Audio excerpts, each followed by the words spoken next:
are not under medical care for these medications, you can mess yourself up. You can.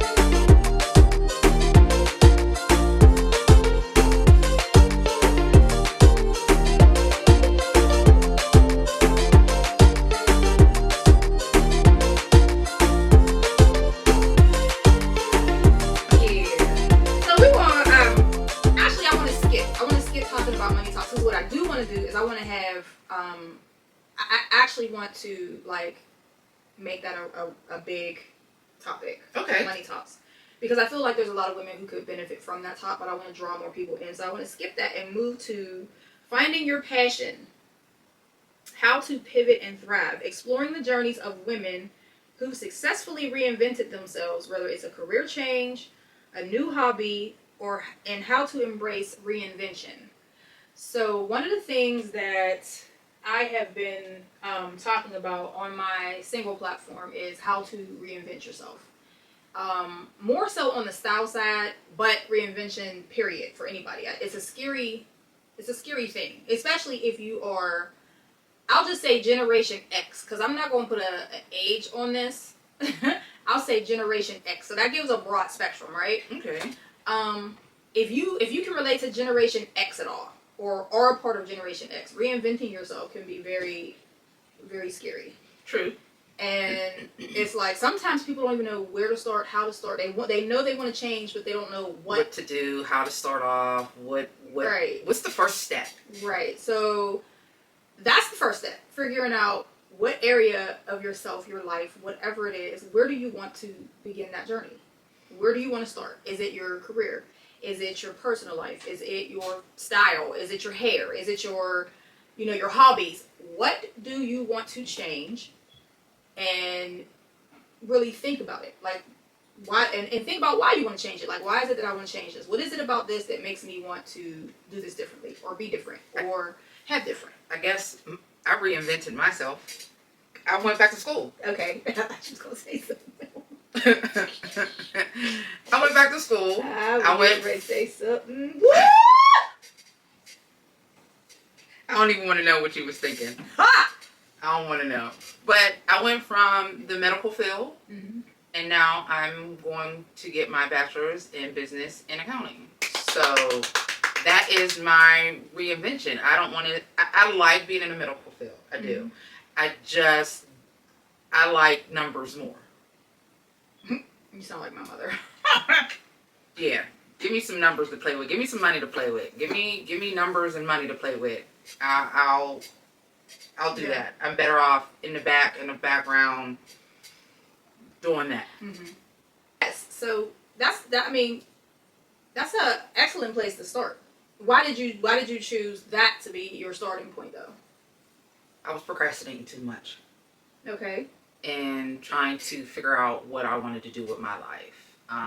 Too many choices, too many, just trying to figure out what to do, what road to go down. And I knew in order for me to get where I needed to get to, I needed to go back to school. Okay. Well, that's a good start. That's a wonderful start. So if you and let that is so okay, let me ask you this. What would you say to people, or to young women or women, doesn't matter how old they are, people, doesn't matter what sex they are, or what gender, or what they believe or consider themselves to be, what would be your advice to anyone who is in that boat to do first? Like, how did you get to that first decision? Like, I'm going to do this. I weighed my options, and then basically I had to tell myself that I needed to stop procrastinating, because I knew that I wanted to go back to school. It was just trying to figure out what I wanted to go back to school for. And I had my choices between nursing and accounting. And because I'm already in the medical field, it was easier for me to go through the nursing aspect. But that's not where my heart was really at. So I decided to go where I knew I would be happier at. So what would your suggestion be to people who are stuck in that place of procrastination and Get up. Get up. well, not just procrastination, but indecisiveness. They're very indecisive about what they want to choose, and then they're afraid to start, so they continue to procrastinate. I had a great support system. Okay. You know, and some people don't have that good support system. That's where it starts at, is having that support system to be able to talk to whoever you need to talk to in order to, hey, let me run this by you real quick. Mm-hmm. It's okay to get opinions and other people's thoughts on, you know, where you're at and what your mindset is at, because it's harder to make decisions by yourself, even though it's about your life.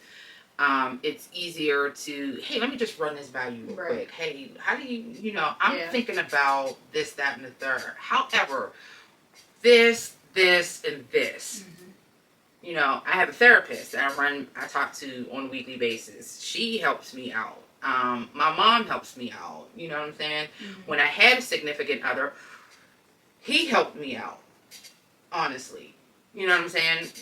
But now I have to do things on my own because I can't necessarily wait for anybody else to help me. It's just that you have to learn to get up off your butt and make the decision, because the more you procrastinate, the more you're going to be in depression and feeling hopeless and down and feeling that you can't get out of this little dumpster fire that you're in, which you can. You just have to make the decision to do so. Absolutely. I agree. Anything that you decide to do, always remember it. The first step is the decision that you make. I am deciding that I'm going to do this. Now, after you have made that step, your next step is putting that decision into action. So one of the things that I have spoke on in one of my recent videos is the actual, you know, steps to begin that journey of reinvention. And I will share the link with you all to that video, just to shorten the time up here because I don't want to go through all the steps. But it's really about making the decision first and then putting that decision into action. Because if you don't put action behind that thought, I mean, it's really telltale. Anything that you do or you want to do, it begins with a thought and then it is followed by an action. Right. So you have to put that action behind that thought, or it's not going to mean anything. It's just a thought. It's just a dream, right? So, you know, the difference to me, it's I don't know. Some people may say it's different, but I kind of view it in the same wavelength as, you know, when we were younger, we called them dreams. My dream is to X, Y, and Z. Right. My dream is to this. And, well, you have the dream, you have the thought, you have the vision. Now do it. Now the action is to follow. So follow through. Yeah, and that, if I had to say anything, that would be, you know, my biggest piece of the puzzle to add or to encourage somebody is to put the action behind the thought. Because without the action, it's just a dream. It's not going to materialize until you try. And you know, for my Christian folk, you know, there is actual Bible verse that says faith without works is dead, and God spoke that, Jesus spoke that. So that's a real thing. You can have faith, but put your work behind it. Right. You know, absolutely. Put your work behind it. And reinvention can happen. It's not something that's unattainable for anybody. It doesn't matter if you're 4 or 40, if you're 8 or 80. Reinvention is possible, and as you grow, you change, you evolve. You know, reinvention is evolution. It doesn't stay the same. Right. You are not the same person you were when you were 10. You are not the same person you were when you were 20. At least not for me. I don't know anybody else. I'm not the same person as I was yesterday. Exactly. So to me, it's kind of, you know, it just makes sense. If you feel that you want to change something, do it, because you're really not the same person you were 5 minutes ago. Yeah. And that's, you know, I look at things in terms of, like, I compare things, or not compare, but I use things as examples a lot. So when I explain things, I look at, you know, when you have a relationship with somebody, you're with that person. Yes, that person has always been that person. Mm-hmm. You know, they're in their skin, you know, whatever, they came from a certain place, you know, they did certain things, but they're always evolving. They're always changing. Like, if you ask me what my favorite food is today, you might get a different answer than 10 years ago. Like, maybe not me, but maybe not her. Because my favorite food is and has and will always be spaghetti. Just because that's been my favorite food since I was a wee babe. Yeah, no, you can keep spaghetti. Mine has been crab legs since I was like 8. See, I didn't start eating crab legs until I was in my 20s. Yeah, no, I was eating crab legs when I was little. We need to do a food episode where we're eating and talking. Because we talk about food way too much. Listen. On a food episode might actually be quite fun. Yeah. Because we talk about food a lot. I like to eat. I love to eat. Let's get it twisted. I love to eat. However, this daggone medicine don't like me to eat, and I be mad because I be hungry. So yes, let's talk about this. Let's make this a topic, because I feel like this is something that needs to be talked about, especially from a different viewpoint. So everybody in this not this generation, but this time, like this era that we're in right now, right? They're all going for the GLP-1. They're going for the Ozempic. They're going for the Zepbound. They're going for the Mounjaro, Wegovy, for weight loss. Okay. Let's talk about it from a diabetic standpoint, okay? Right. So so if you know me personally and you have been following my journey, you have seen the weight loss. Okay. This time last year, I was very close to 300 pounds. Honest to God. I was nearing 300 pounds. And that weight gain had happened in a month. If you could imagine, going from 100 and some odd pounds to almost 300 pounds in a little over a month. And the only reason I knew that was because I had been in the hospital. And I had some previous health scares. And, they were monitoring me, they were weighing me, they were watching me. And then all of a sudden, my weight shot up. Just out of control. And when that happened, I was diagnosed with high blood pressure, type 2 diabetes, and I was severely anemic. I got 2 out of the 3. So the first thing, that they worked on was my anemia, because that almost took my life. And that's when I ended up in the hospital and all that crazy stuff. And then the next thing was my blood pressure. And then after that, they attacked the diabetes. And one of the reasons I ended up having to take Ozempic was because I was a diabetic, which was crazy, because right in that month, that particular week, there were several people that I know personally that were talking bad about Ozempic. Y'all just taking that medicine to lose weight and this, and this. And there were some people that I knew personally that were trying it. They weren't going through a doctor, but they were getting the generic form where they, send it to you in the the vial with the needle. Like, I'm not doing that. You prescription me, please. So, it was real. I was real nervous about even letting people, like, I wouldn't tell anyone. I wouldn't talk about it. I didn't mention it. Right. Because I'm like, the diagnosis is new.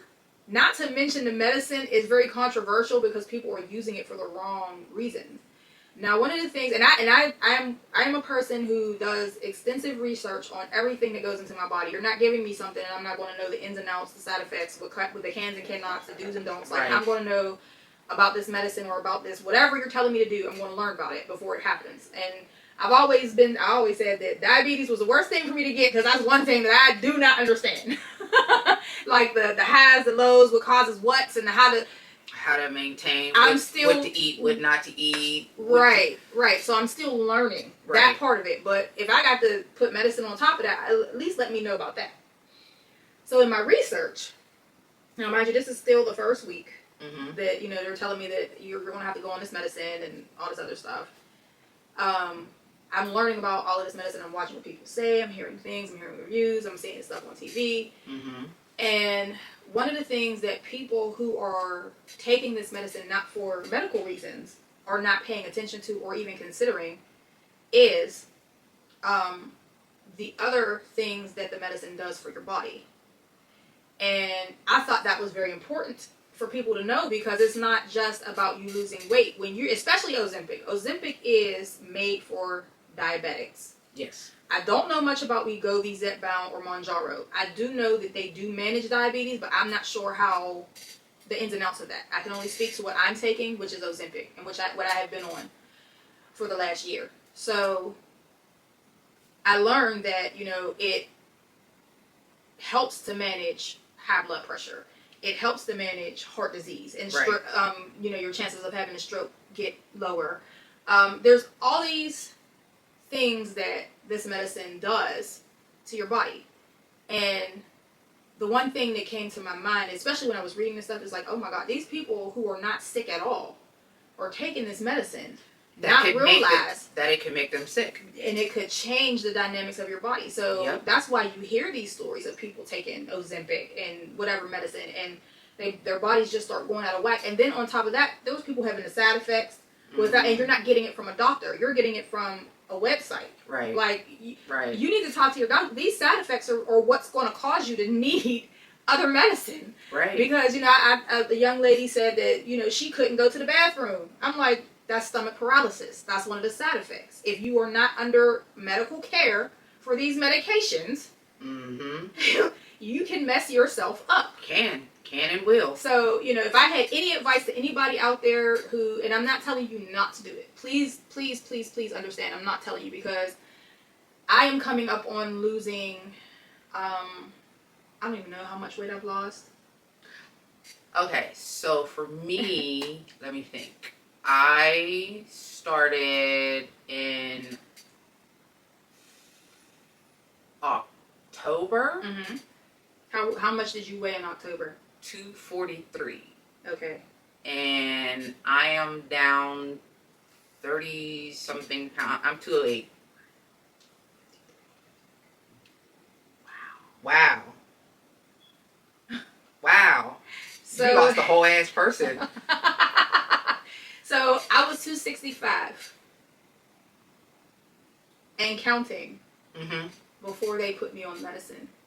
So I actually might have been more than 265 when I started the medicine. Right. Because they weighed me, and then they had me go through studies to find out, to diabetes was, I had several blood tests that had me at pre-diabetic, and my baseline put me at type 2. So by the time I started the medicine, I probably was more than 265 because I was gaining rapidly. And the scary part about that was I was gaining, but I wasn't eating. And that's scary. I could barely eat a meal. Like, literally, I would have 2 bites of a plate of food and be sick. And my husband was nervous. He was scared. Like, I would wake up in the morning, and the first thing, get up and go to the bathroom. But by the time I was walking to the bathroom, I felt like I had been up for 72 hours. Like, my body was just going through the motions. And I was probably on my way out of here, to be truthfully honest with you, not knowing. But at 265 to what I weigh now, my weight loss, and I didn't even realize this until I just calculated it. My weight loss, I have lost 112 pounds. That's why she said I lost a whole person. She lost a whole ass person. I didn't even realize that I had lost that much. Like, in my head, it's like, oh, I just lost 50 pounds. Like, people ask me, well, how much did you lose? 50 pounds. No, you lost a whole person. You lost a whole kid. Literally. Wow. That speaks volumes. Literally. But listen, I feel better. I feel great. I am glad that my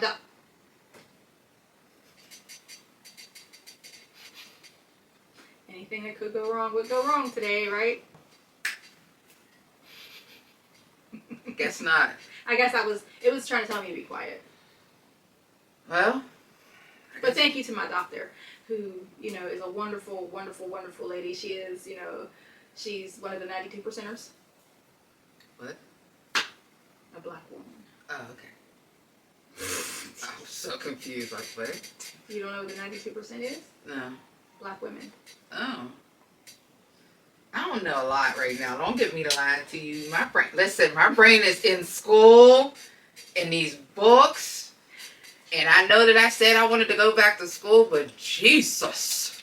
I can't believe my light just went off like that. It's going to go out again, but yeah, until we peace out for y'all. But yeah, so thank you guys for tuning in today. I don't even know how long we've been on this. Let's see. See, there it is again. Very good.